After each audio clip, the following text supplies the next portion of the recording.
So hello' everyone, তুমি যদি এবাৰ SSLC 2027 দিবা তেনেহ'লে তোমাৰ বাবে এই ভিডিঅ'টো খুব ইম্পৰ্টেণ্ট হ'বলৈ গৈ আছে। কাৰণ এই ভিডিঅ'টোত তোমালোকৰ যিটো সমাজ বিজ্ঞান আছে, সমাজ বিজ্ঞানৰ ইতিহাস খণ্ড আছে, ইয়াৰ আমি তোমালোকৰ থাৰ্ড চেপ্টাৰ যিটো আছে, তৃতীয় অধ্যায়, অসমত ব্ৰিটিছ বিৰোধী জাগৰণ আৰু কৃষক বিদ্ৰোহ। চ' এইটো চেপ্টাৰৰ question answer, important question answer আমি ডিছকাশ্যন কৰিম।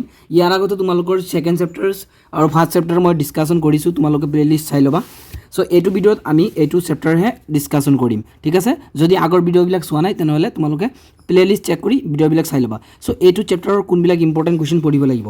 চ' প্ৰথমতে তোমালোকে চোৱা, প্ৰথমতে তোমালোকৰ ফুলগুৰিত নিহত ইংৰাজ বিষয়াজনৰ নাম কি আছিল, লেফটেনেণ্ট ছিংগাৰ কোন আছিল। চ' এই কুৱেশ্যনটো তোমালোকে পঢ়িব লাগিব, ইম্পৰ্টেণ্ট আছে। তাৰপিছত তোমালোকৰ নেক্সট কুৱেশ্যন যিটো পঢ়িব লাগিব, ফুলগুৰিৰ বিদ্ৰোহ ব্ৰিটিছ প্ৰশাসনে কঠোৰ হাতেৰে কেনেকৈ দমন কৰিলে, ইতিহাসত ফুলগুৰি ধাৱাৰ বিষয়ে এটি চমুটোকা লিখা। চ' এই কুৱেশ্যনটো চাবা, ইম্পৰ্টেণ্ট আছে। তাৰপিছত এই কুৱেশ্যনটো চাব নালাগে, যিহেতু তোমালোকৰ 26ত এই কুৱেশ্যনটো আহিছে যে অসমত 1857-58 চনৰ বিদ্ৰোহ ব্যৰ্থ হোৱাৰ কাৰণবোৰ আলোচনা কৰা। চ' এই কুৱেশ্যনটো যোৱাবাৰ অৰ্থাৎ SSLC 2026ত আহিছিল। চ' এইকাৰণে এইবাৰ ফাইনেলৰ কাৰণে এই কুৱেশ্যনটো চাব নালাগে। এনে তোমালোকৰ হাফ ইয়াৰলি বা তোমালোকৰ প্ৰি ফাইনেল প্ৰি বৰ্ডৰ কাৰণে চাব পাৰা, কিন্তু ফাইনেলৰ কাৰণে এই কুৱেশ্যনটো চাব নালাগে, ঠিক আছে। তাৰপিছত তোমালোকৰ নেক্সট যিটো ইম্পৰ্টেণ্ট কুৱেশ্যন, ৰঙিয়াৰ কৃষক বিদ্ৰোহৰ এটি চমু বিৱৰণ দিয়া।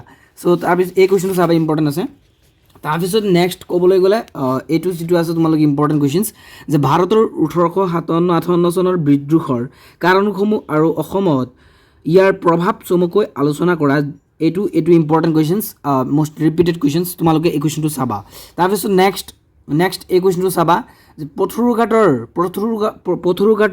কৃষক বিদ্ৰোহ কিয় হৈছিল, এই বিদ্ৰোহৰ পৰিণতি লিখা, নাইবা পথৰুঘাটৰ কৃষক বিদ্ৰোহৰ ওপৰত এটি টোকা লিখা। চ' এই কুৱেশ্যনটো চাবা, ইম্পৰ্টেণ্ট আছে। তাৰপিছত নেক্সট আৰু ইম্পৰ্টেণ্ট বুলি ক'বলৈ গ'লে তোমালোকৰ নেক্সট এই কুৱেশ্যনটো চাবা, যে ব্ৰিটিছৰ বিৰুদ্ধে কৰা জয়ন্তীয়া বিদ্ৰোহৰ বিশেষত্ব সম্পৰ্কে লিখা। চ' এই কুৱেশ্যনটো ইম্পৰ্টেণ্ট আছে, তোমালোকে চাবা।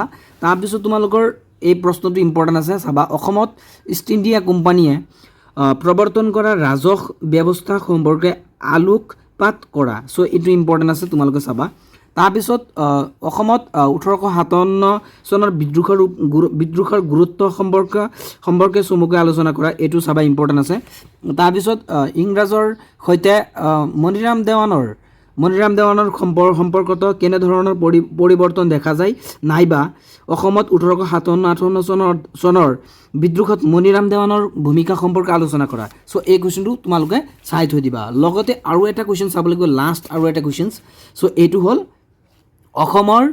অসমৰ কৃষক বিদ্ৰোহত ৰাইজমেলৰ ভূমিকা লিখা। চ' এই ৰাইজমেলৰ বিষয়ে লিখা। চ' এই কুৱেশ্যনটো চাবা। চ' এইটো চেপ্টাৰৰ এইখিনি চালে তোমালোকৰ মানে মষ্ট ৰিপিটেড কুৱেশ্যন এইবিলাকৰ পৰাই তোমালোকৰ ৰিপিট হ'ব pre final, pre board, half yearly, final. So' তোমালোকে এই চেপ্টাৰ আমি কমপ্লিট কৰিলোঁ এইটো ভিডিঅ'ত। নেক্সট যিটো চেপ্টাৰ আছে, এইটো চেপ্টাৰৰ আমাৰ মানে তোমালোকক কমন ভিডিঅ' লাগে নেকি, তোমালোকে কমেণ্ট কৰিবা। আৰু চেনেলত যদি নতুন আহিছা তো চেনেলটোৰ লগত জড়িত হ'বলৈ চেনেলটো ছাবস্ক্ৰাইব কৰি দিবা। থেংকছ ফৰ ৱাচিং।